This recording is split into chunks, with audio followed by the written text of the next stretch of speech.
She's like, prepared. Yeah. Yeah. All right, so last week we talked about the Tower of Babel, and it ends with a little bit, of Abraham's heritage with Terah and his two brothers, Nahor and Haran, and he adopts, I believe, Haran's son after that brother dies, and his son is Lot.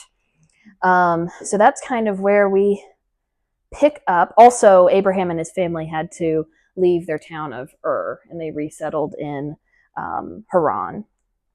So, chapter 12 says, "The Lord said to Abram, go from your land, your relatives, and your father's house to the land that I will show you. I will make you into a great nation. I will bless you. I will make your name great, and you will be a blessing. I will bless those who bless you. There we go. I will curse anyone who treats you with contempt, and all the peoples of the earth will be blessed through you." So here we finally have God narrowing down the lineage to which the seed of the woman is going to come and crush the head of the serpent. As God kind of said in Genesis 3, after Adam and Eve sinned. So we have him narrowing it down.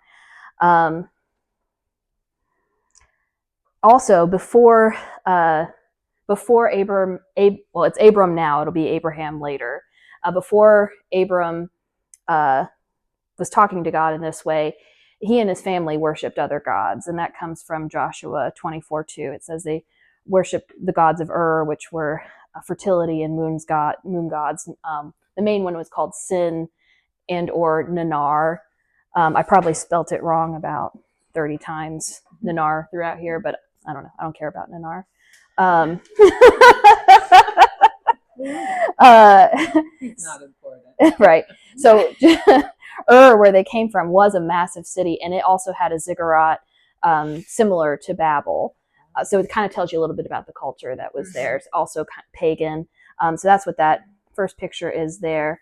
You're right. So also a good point to have here is Abraham and Sarah were infertile. And especially in ancient times, that was like a big shame. And it sucked even more because Abraham's name literally means exalted father. So he has this, he's named to be this father that he never is. And so far while he's living in Ur. And then you can tell too that Terah had some additional respect for Nahor and what's the other one? Haran, because he names, when they leave Ur, they literally names two other cities after his two other brothers. Abram doesn't have a city, likely because he was a bit of a disappointment, but he also didn't have any descendants coming after him. So I'll continue reading here with verse 4. So Abram went as the Lord had told him, and Lot went with him. Abram was 75 years old when he left Haran. He took his wife Sarai, his nephew Lot, and all the possessions they had accumulated and the people they had acquired in Haran, and they set out for the land of Canaan. When they came to the land of Canaan, Abram passed through the land to the site of Shechem at the oak of Moreh. At that time, the Canaanites were in the land. The Lord appeared to Abram and said, "To your offspring I will give this land." So he built an altar there to the Lord who had appeared to him. From there, he moved on to the hill country east of Bethel and pitched his tent, with Bethel on the west and Ai on the east. He built an altar to the Lord there, and he called on the name of the Lord. Then Abram journeyed by stages to Negev. So this is a big leap of faith for Abram. First of all, he's leaving. He's 75. Sarah is 65. He has God coming to him and saying, "I'm going to give you the thing that you have always wanted. This kind of the source of your shame that you have. I'm going to give you a child. In fact, I'm going to have the nations blessed through you." Also, what's kind of neat about the blessing that God gives Abram is, in the previous chapter with the Tower of Babel, they talk about making a name for ourselves. It's all about us. But God says he's going to make a name. He's going to make a name for Abraham. So one thing that I heard from somebody that I really liked was, he's leaving at 75. He's taking this great leap of faith. He's leaving everything that he's ever known, and Terah was he was wealthy, to basically go out into the desert in hopes of this God that he's not worshipped his whole life is going to come through for him. It's a huge leap of faith. So one thing I like that someone said was, you're never too old for God to make moves in your life, For us, and you can see too, he's making altars to the lords along the way. And then he kind of gets to the land and the Canaanites are there. And then when we pick up in verse 10, he's going to get there and there's famine. So he's now followed this God that gave him this promise, and there's already some people there. And then not only that, but there's famine. So there we see, it says, there was famine in the land. So Abram went down to Egypt to stay there for a while because the famine in the land was severe. When he was about to enter Egypt, he said to his wife Sarai, look, I know what a beautiful woman you are. When Egyptians see you, they will say, this is his wife. They will kill me, but let you live. Please say you're my sister, so it will go well for me because of you, and my life will be spared on your account. When Abram entered Egypt, the Egyptians saw that the woman was very beautiful. Pharaoh's officials saw her and praised her to Pharaoh, so the woman was taken to Pharaoh's household. He treated Abram well because of her, and Abram acquired flocks and herds, male and female donkeys, male and female slaves and camels. But the Lord struck Pharaoh and his household with severe plagues because of Abram's wife Sarai. So Pharaoh sent for Abram and said, what have you done to me? Why didn't you tell me she was your wife? Why did you say she's my sister so that I took her as my wife? Now here is your wife. Take her and go. Then Pharaoh gave his men orders about him, and they sent him away with his wife and all he had. So this is not like Abraham's best moment. This is one of the reasons why I really appreciate the Bible, because so many of our heroes, even if you think about the heroes in history, we don't like to point out where they were flawed. And the Bible just does that over and over and over and over again. And it makes it more believable because we all know that we all have flaws.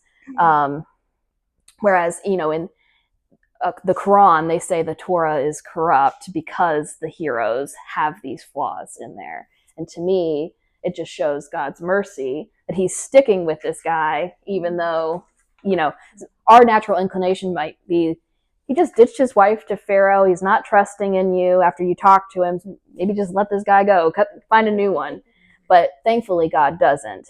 Thankfully, he says, nope, this is my guy. I'm sticking with him. And one thing to note, too, on that back page there's a map of Abraham's journey, and it also happens to have Isaac and Jacob. So you can kind of see where he starts down on the right in Ur and makes his way up to Haran and then down, and eventually into Egypt. But in this situation, first of all, real quick about Lot. Lot is a bit like an insurance plan for Abram. He has no descendants, so if he were to die, Lot is de facto his descendant. So it's kind of, he's like, okay, God, I'm going with you, but I have this insurance plan here just in case. And also, throughout Abraham's whole life, he never builds a city. He always stays in tents. And it's almost like he's saying, like, this is not my home. Like, this is just a temporary place. But going back to Egypt, Egypt is always a problem in the Bible. And also just Egypt itself. When you think about it, it does represent death. They have a big focus in Egypt, ancient Egypt, on death in the culture. You have mummies, their tombs, or these huge monuments, their gods, everything about the afterlife that they deal with. And even the crowns that the pharaohs wore have a cobra, a serpent, right there on their foreheads. And this one has a cobra and a vulture. So Egypt death. That's kind of how the simple way to think about it. It also mirrors Jacob's story 2 generations later, because Jacob is in the land and there's a famine, and he sends his sons down to Egypt. And eventually that leads to the Hebrews being enslaved by the Egyptians, to which God has to rescue them from that. So we see the story again, just in a different context. And God also rescues them with plagues, and while they're leaving, they plunder the land as they go. They take with them out of Egypt all this wealth and everything like that. Abram is also right here playing pretty fast and loose with the womb that's supposed to bring blessing to the world, and his wife that I'm sure he's 75, she's 65. I'm sure they've been married for a long time, and it's almost like he's making a deal with the devil, because he's not trusting God to protect him in this situation, and he's giving, instead of also saying, hey God, this land that you brought me to is full of famine, help me out, he decides to take matters into his own hands and go down to Egypt. He's trading God's promise for security in this instance. And I really like this point I heard someone say, is we all have an Egypt. We all have something where it's hard for us to trust God on it because we want to take control of it. And but ultimately, God won't leave us when that happens. That's just like he doesn't leave Abram. But it doesn't end up being a good thing for Abram. I mean, well, actually he ends up very blessed out of this situation, but not right away. Right, and God has to go in and send plagues, and to Pharaoh's house, and in order to rescue him. Abram's also not willing to lay down his life for his wife, and later on, Jesus is more than willing to lay down his life for his bride, which is the church. So we have Abram, who's a flawed person just like all of us. It also just shows you how magnificent Jesus is coming in the future.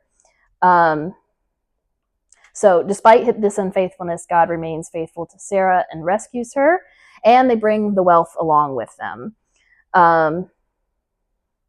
And like I said, Jesus risks and loses his life for his bride, and he plunders the enemy's kingdom, giving us eternal wealth in him. So there's a lot of similarities, especially with the Passover situation that Moses and the Hebrews go through, and Jesus and his death and resurrection. And here is kind of like the first iteration. You'll see this kind of throughout the Bible too. It's just echoes on echoes and echoes of the same type of thing. I think God is trying to get across a point. and from my opinion, the point here is like, you don't have to take control. I'm going to take care of you regardless. Regardless, my will is going to be what comes out of it. So now he's out of Egypt, and now he has all this wealth. So in chapter 13, Abram went up from Egypt to Negev, he, his wife, and all he had, and Lot with him. Abram was very rich in livestock, silver, and gold. He went by stages from the Negev to Bethel, to the place between Bethel and Ai, where his tent had formerly been, to the site where he had built the altar. And Abram called on the name of the Lord there. Now Lot, who was traveling with Abram, also had flocks, herds, and tents, but the land was unable to support them as long as they stayed together, for they had so many possessions that they could not stay together, and there was quarreling between the herdsmen of Abram's livestock and the herdsmen of Lot's livestock. At that time, the Canaanites and the Perizzites were living in the land. So Abram said to Lot, "Please, let's not have quarreling between you and me, or between your herdsmen and my herdsmen, since we are relatives. Isn't the whole land before you? Separate from me. If you go to the left, I will go to the right. If you go to the right, I will go to the left." Lot looked out and saw that the entire plain of the Jordan, so as far as Zoar, was well watered everywhere like the Lord's garden, and the land of Egypt. This was before the Lord destroyed Sodom and Gomorrah. So Lot chose the entire plain of the Jordan for himself. Then Lot journeyed eastward, and they separated from each other. Abram lived in the land of Canaan, but Lot lived in the cities on the plain and set up his tent near Sodom. Now the men of Sodom were evil, sinning immensely against the Lord. After Lot had separated from him, the Lord said to Abram, "Look, from this place where you are, look north and south, east and west, for I will give you and your offspring forever all the land that you see. I will make your offspring like the dust of the earth, so that if anyone could count the dust of the earth, then your offspring could be counted. Get up and walk around the land through its length and width, for I will give it to you." So Abram moved his tent and went to live near the oaks of Mamre at Hebron, where he built an altar to the Lord. So in this chapter, so the previous chapter we have Abram and Lot in famine, and obviously Abram decides to go to Egypt and do all of that. But now God is blessing them so much that it's a problem between the two of them. And what's one thing that I really pull out of this is the real thing of value here is lost, and that's the relationship between Lot and Abraham. They have all this wealth, more than they could ever need, and instead of saying, let's just get rid of some of this stuff so that we don't have this quarreling and we can stay together. Like, you think about how Jesus might react in this situation. That's what he would do. He would get rid of some of the stuff so that they could stay together and not fight. But instead, Lot takes his stuff, and not only that, but he's like, I'll take that spot over there, right away from, as far away from God as I can get. He's right outside of Sodom, where they're sinning immensely. And one thing I heard too about this chapter was, like, no matter what you're chasing, it will never be enough without God. So they came out of famine, they have all this wealth, and Lot is still chasing more wealth. That's why he wants to go down to Sodom, is because that's where the wealthy people are. And it's still not going to, it's going to end up very bad for him. And twice. That's going to end up very bad for him 2 times. If they didn't do well in famine, they don't do well in blessing. People tend to reach for God in famine. And because a lot of times when we're blessed and everything is going well, it's very easy to go, I'm secure in and of myself. You just don't have that need to reach out for God. And so, if I were God, and I'm like, I want a relationship with you, and the only time you talk to me is when you're in famine. I'm going to keep you in famine, because I'm what's best for you ultimately. And because while they're in blessing, they're just destroying the most important thing, which is the relationships. The stuff we'll see in a minute goes like that, goes in an instant. All the stuff that Lot was trying to hold on to is completely taken from him. And there's 2 Ecclesiastes. You have kind of the same thing, Ecclesiastes versus Job. So you have Ecclesiastes, they have all this stuff, and at the end of it, the guy is like, I want to kill myself. because the wealth is just not filled him. It's just not given him the peace that God can give him. And Job he has a lot, and then he loses everything.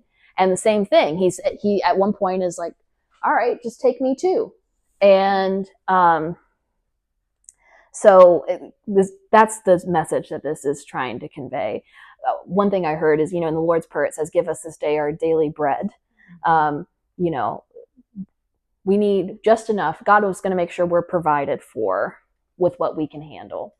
And it's not, sometimes so much blessing is actually a curse to the stuff that really matters. And also, it's in the Bible, but the love of money is the root of all evil. Money is not evil; it's the love of it, and it's my ice maker. Sounds like mine, though. So Lot sees a town where they hate God, but there's a lot of wealth.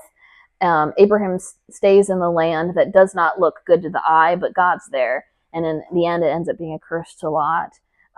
They are already very blessed, and it's kind of gross that Lot wants more and chooses it over his family.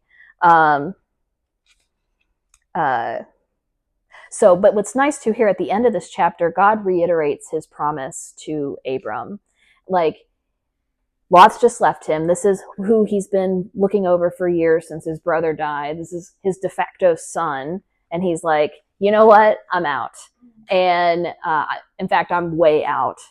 And I could imagine Abram feeling pretty dejected at this point. But God follows back up and says, look where you are, north and south. For I will give you and your offspring forever all the land you see. I will make your offspring like the dust of the earth. So God's reminding Abram, like, you're going to have descendants. Just hang in there through this disappointment. So then immediately we see this backfire on Lot. So the king, in those days, I'm going to mess up these names, and I'm really sorry. Amraphel of Shinar, which is also Babylon, King Arioch of Elasar, King Chad of Elam, and King Tidal of Goyim waged war against King Bera of Sodom, King Bersha of Gomorrah, King Shinab of Admah, and King Shember of Zeboim, as well as the king of Bela, that is Zor. All of these came as allies in the Siddim Valley, that is the Dead Sea. They were subject to King Chad's for 12 years, but in the 13th year they rebelled. In the 14th year, King Chad and the kings who were with him came and defeated the Rephaim in Ashtaroth.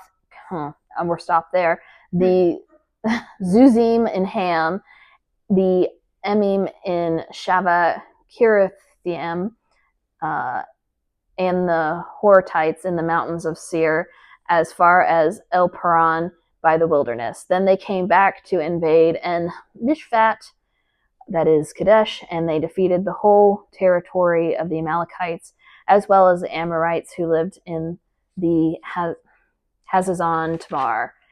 Then the king of Sodom and the king of Gomorrah and the king of Admah and the king of Zeboim and the king of Bela, that is Zor, went out and lined up in battle in the Siddim Valley against King Chad of Elam, King Tidal of Goyim. Okay, I'm not going to read all those again.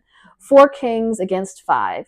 Now the Siddim Valley contained many asphalt pits, and as the kings of Sodom and Gomorrah fled, some fell into them, but the rest fled to the mountains. The 4 kings took all the goods of Sodom and Gomorrah and all their food and went on. They also took Abram's nephew Lot and his possessions, for he was living in Sodom, and they went on. One of the survivors came and told Abram the Hebrew, who lived near the oaks belonging to Mamre the Amorite, the brother of Eshcol and the brother of Aner. They were bound by a treaty with Abram. When Abram heard that his relative had been taken prisoner, he assembled his 318 trained men born in his household, and they went in pursuit as far as Dan. And he and his servants deployed against them by night, defeated them, and pursued them as far as Hobah in the north of Damascus. He brought back all the goods and also his relative Lot and his goods, as well as the women and the other people. So we had Abraham acting pretty slimy in Egypt, just saying, hey, just tell him you're my sister. And not at all willing to lay down his life for his wife.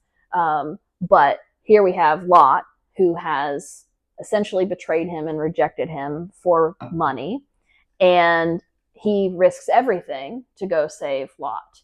He brings, and you got to think, if he's got 318 trained men and he's just some dude living in a tent, he's pretty wealthy. He's got a pretty big herd of sheep. Yes.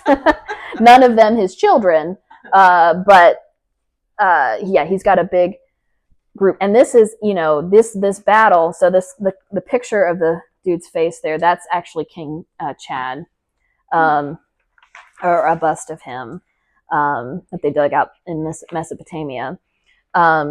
So basically what's happening here is you have these 4 kings, one for Babylon, this King Chad of Elam, and they go pillaging cities that don't pay them tribute, including Sodom and Gomorrah and all those cities. So they kind of make their way down, and I have a map towards the end here too on that. But they make their way down and around and initially miss Sodom and Gomorrah, and then on their way back up, Sodom and Gomorrah get with these other 3 allies and say, hey, if we don't band together, they're going to take all of our stuff. And so you have 4 kings against 5, and the 4 kings utterly decimate Sodom and Gomorrah, take everything. It says they're falling in these bitumen pits or asphalt pits. Bitumen was also used to hold the ark together, seal the ends, make the waterproof the ark. It's also used to line the basket that Moses is in when his mother puts him in the river. And it's also used to put together the Tower of Babel. And that's all the uses. One of the explanations of like the symbolism with the bitumen is it has 2 purposes depending on who's using it. It can either bind and protect, or it can burn because it's essentially tar. It's hot, right? Also, the word in Hebrew that they use for fell, it also can mean like when you fling yourself down in front of God, like, so they could have just been purposefully hiding to get away from these the army that was clearly kicking their butts in this tar. So Abram taking these 300 men is extremely heroic. And he's going after Lot, who betrayed him for money, and he's going after the Sodomites, who are very wicked. He saves all of them in this one fell swoop, takes all their stuff back with him. This is also the first time that Hebrew is mentioned in the Bible, and in this chapter, in verse 13, one of the survivors came and told Abram the Hebrew. And Hebrew actually means crossover. So what I was hearing was they called him in Hebrew originally because he crossed over the Euphrates River to get to where he was. So they called his people Hebrews. But I thought that was kind of interesting too. So if you've seen the movie The 300, this is kind of like his 300 movement. Basically, there's these 300 Spartans that stand up to this huge Persian army and win. And that's essentially what's happening here. This is a small ragtag bunch of guys that live in tents, and they go in and defeat this huge army. Not only that, chase them down like they're on the run, and defeat them there too. We'll see here in a second. Okay, well, I'm just going to keep reading real quick. So on verse 17, after Abram returned from defeating King Chad and the kings who were with him, the king of Sodom went out to meet him in the Sheva Valley, that is the King's Valley. Melchizedek of Salem brought out bread, wine. He was a priest to God Most High. He blessed him and said, Abram is blessed by God Most High, creator of heaven and earth, and blessed be God Most High, who has handed over your enemies to you. And Abram gave him 1/10 of everything. Then the king of Sodom said to Abram, give me the people, but take the possessions for yourself. But Abram said to the king of Sodom, I have raised my hand in an oath to the Lord God Most High, creator of heaven and earth, that I will not take a thread or sandal strap or anything that belongs to you. So you can never say, I made Abram rich. I will take nothing except what the servants have eaten. But as for the share of men who came with me, Aner, Eshcol, and Mamre, they can take their share. So this guy, Melchizedek, this is the only, this is the only part where he is actually we see him. He's not before this. He's mentioned after this as the priesthood of Melchizedek. You'll hear that in Hebrews and in Psalms. Okay, I'll just list out these things and then you guys can tell me what you think. So Melchizedek means the king of righteousness, and he comes from Salem, which means peace. So also Jerusalem, that Salem at the end of Jerusalem is that peace. He brings bread and wine to celebrate with Abram. He was also a priest. In the Hebrew tradition, kings cannot be priests because of the conflict of interest you'd have there. Kings are supposed to dole out justice, priests are for mercy. It's kind of hard to have one in both. The only time that we have that is in Jesus Christ, where he's, the King of Kings and he's the last high priest. So he also somehow worships the one true God, the God Most High, the Creator. Nobody else in this area. They're all worshiping pagan gods, even Abram himself. So somehow this random priest kind of comes out of nowhere and he's worshiping the same God as Abram. And he decrees God's blessing over Abram. And then Abram gives Melchizedek a tenth of the stuff that he's plundered. Why might that be? Who else do we give a tenth to? Excuse me.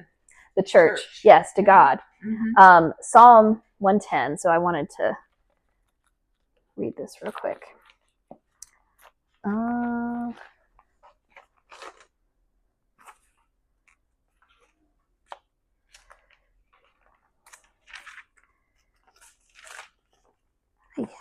Pages are so thin.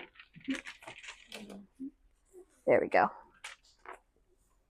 And it is.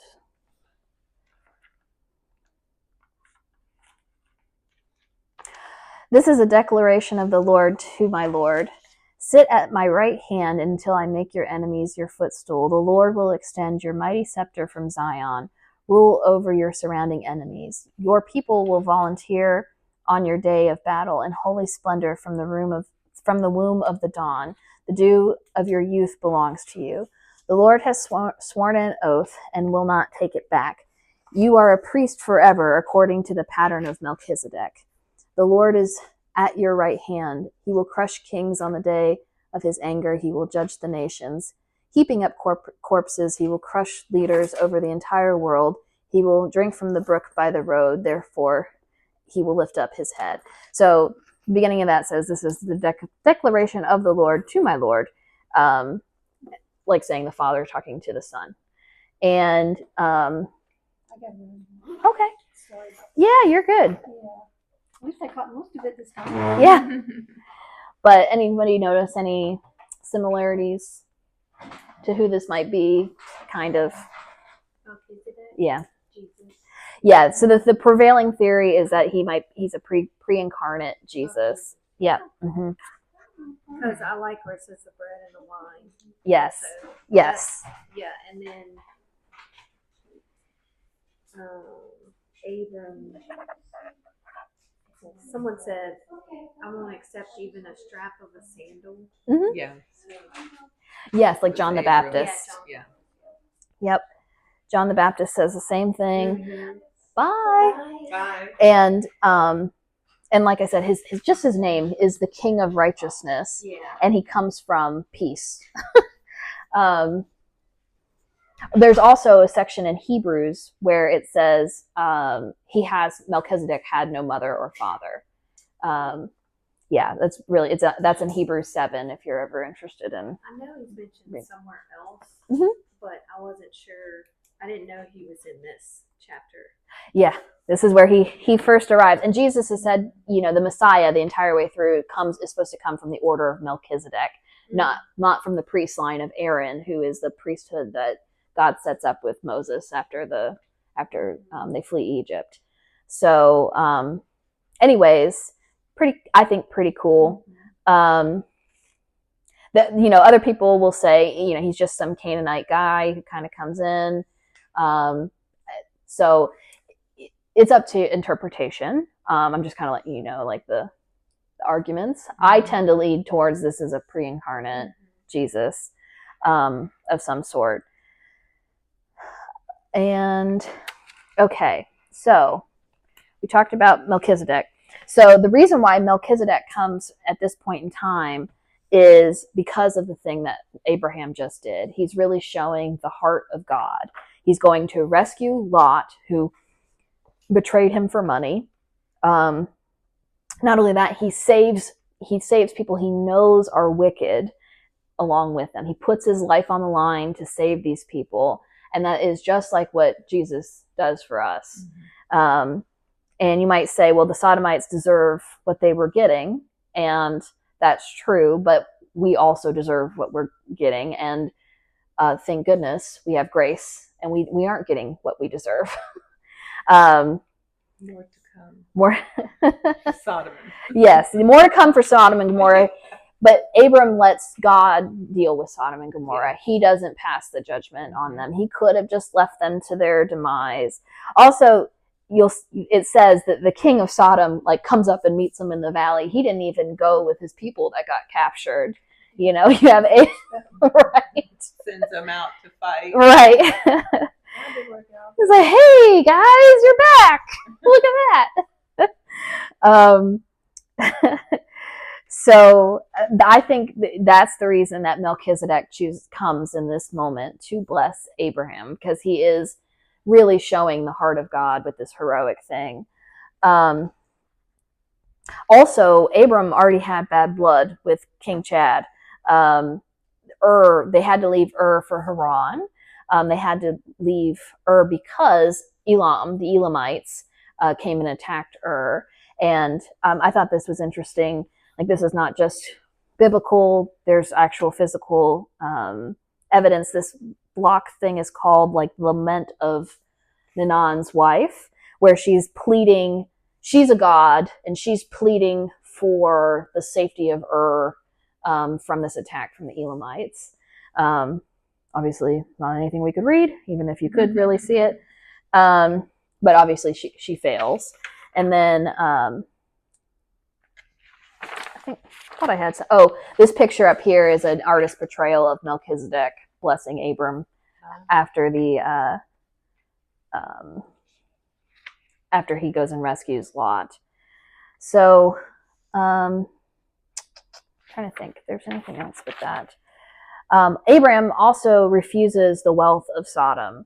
And so in this case, he's he didn't trust God when he went down to Egypt to provide for him during this famine. But now he's showing absolute faith in God and saying, I don't want anything that comes from you guys. I don't want to have to owe you not a dime, nor for anyone to give any credit to my success to Sodom. He wants all the credit to go to God. So I thought that's showing, a little bit of redemption there for Abram. He's going to lose again, but just like us, but God sticks with him. He's like, you're my guy. And he sticks with him and continues to bless him throughout all of this. But he's teaching him too, look, you may think the famine is bad, but this ultra wealth can be really bad too. And when you follow my will, I'm going to send Melchizedek to come bless you even more. Anyways, I thought that's pretty much where I got to with my notes. Mm-hmm. I don't know where that puts us as far as time, but if anybody has anything else. Oh, okay. Not terrible. I didn't want to get too far into the next section because you have to have a clean stopping point. Right.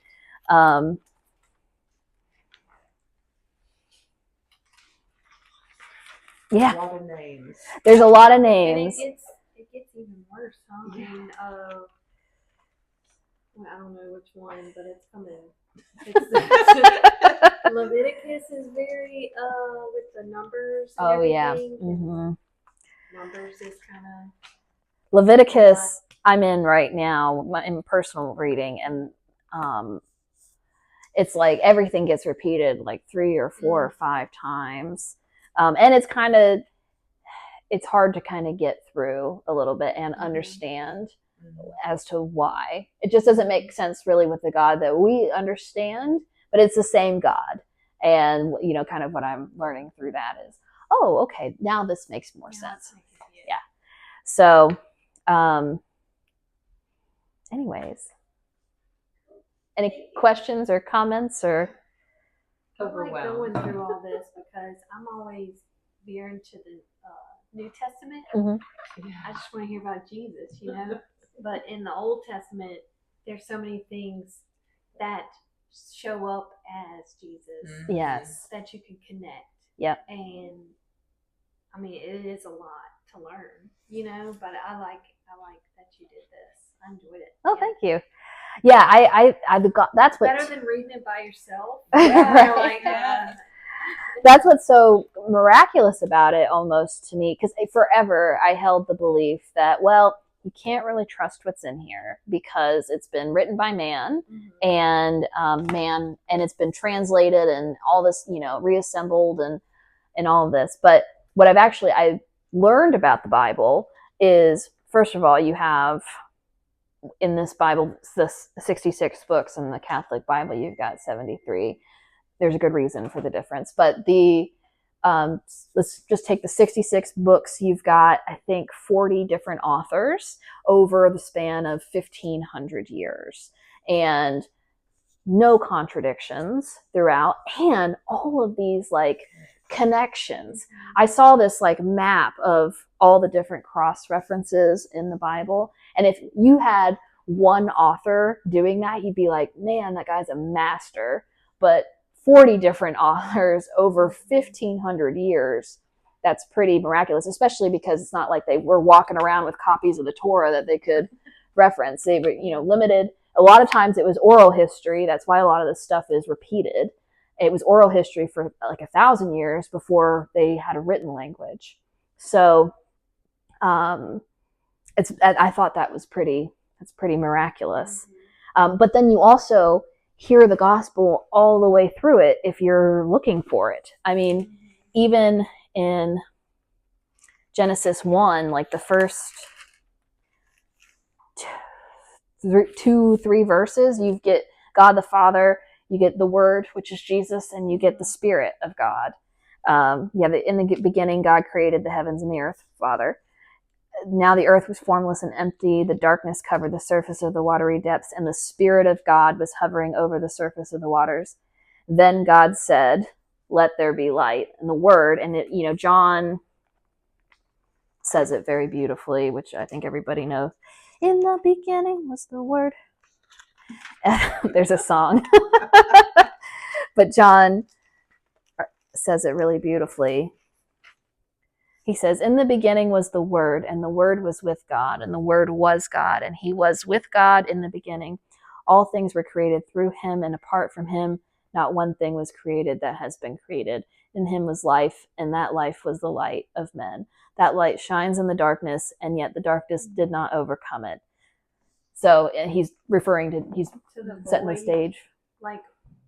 I don't know, it just hit me. What he just said reminded me of the beginning. Yes. There was voice. Yeah. Yes. He's reflecting completely the creation story there and letting you know, Jesus was there at the beginning. Jesus is God.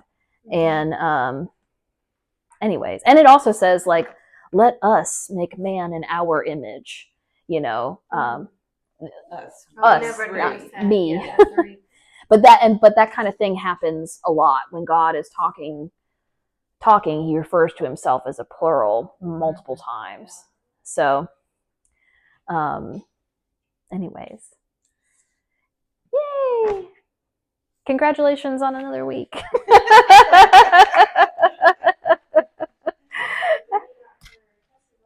Oh, she did? And they said it's just related to diabetes, no other issues. Nice. Yay. Thank you, God. Good. Did she got a David So what does that mean?